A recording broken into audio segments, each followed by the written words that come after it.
સોનાની ચાંચ અને રૂપાની છે પાંખ, પોપટ પૂનમ ભરવા જાય છે. અહીંથી ઉડીને પોપટ દ્વારિકામાં જાય, પોપટ પૂનમ ભરવા જાય છે. દ્વારિકામાં રણછોડરાયના મોટા મોટા ધામ, પોપટ પૂનમ ભરવા જાય છે. દ્વારિકામાં 52 ગજની ધજા લઈને જાય, પોપટ પૂનમ ભરવા જાય છે.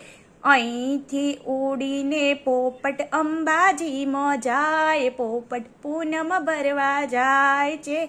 અંબાજીમાં અંબે માના મોટા મોટા ધામ, પોપટ પૂનમ ભરવા જાય છે. અંબાજીમાં માતાજીની ચુંદડી લઈને જાય, પોપટ પૂનમ ભરવા જાય છે. સોનાની ચાંચ એવી રૂપાની છે પાંખ, પોપટ પૂનમ ભરવા જાય છે.